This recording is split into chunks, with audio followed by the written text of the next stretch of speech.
Mr. Mahmood, and he is the CFO at Amsa. Can you tell us, as Chief Financial Officer, what kind of considerations you have to take into account when you're considering the next big thing in hospitality?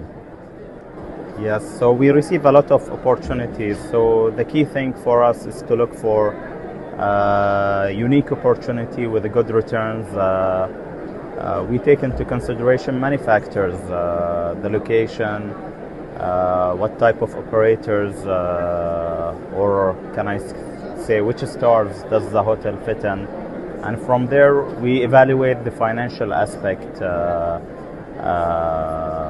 for that opportunity, and from there we are focusing across currently across different cities, including Riyadh, Mecca, Medina, and we have also other consideration to other secondary cities that has the unique opportunity to invest in.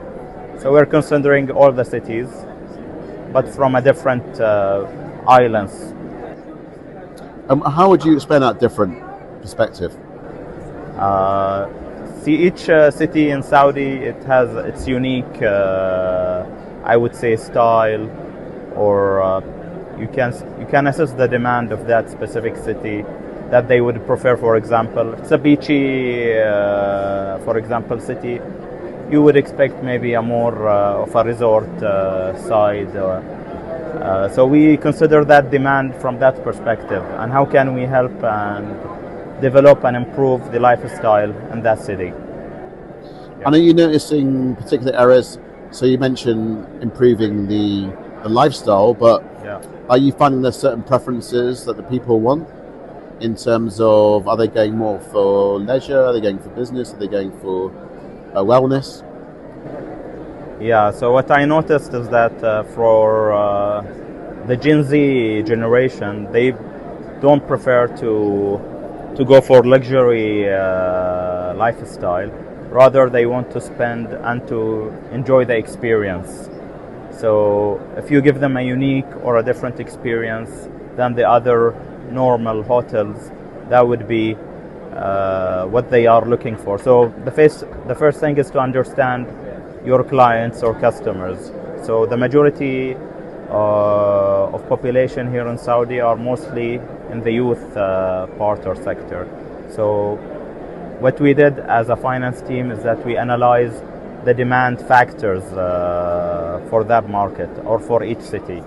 Next, we go to the supply and demand supply chains that's available, or supply of hotels that are available, and then we compare the demand and supply for each city, and from there we assess whether we can. Then we look for opportunities, and from there we see whether it's worth investing in or not, based on our investment committee decision. Wow, so that's quite an extensive, comprehensive look. Indeed, but some people might say that hospitality is quite a difficult area to work out financial projection, because it's at the mercy of so many factors like weather and things like that might affect the footfall. So how do you manage to factor that into the equation? So seasonality is a main factor that is impacting the industry, indeed, as you mentioned, and weather will play a major role from that seasonality perspective. So managing that, we need to assess. See, of course, you have a historical record for the past certain number of years on that city. So we will revert back to or analyze the historical demand, the historical supply for any specific city, and from there we reach to an average, you can say ADR, occupancy, and from there we analyze based on that, like we're with a 4-star upscale fit-in terms of ADR and occupancy in that financial model.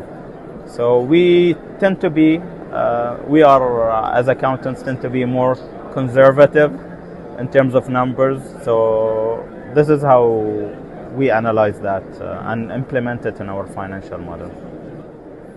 Well, thanks, Mr. Mahmood. That's a very interesting insight into almost like a behind-the-scenes look of how how big projects get started. So thank you very much for your time.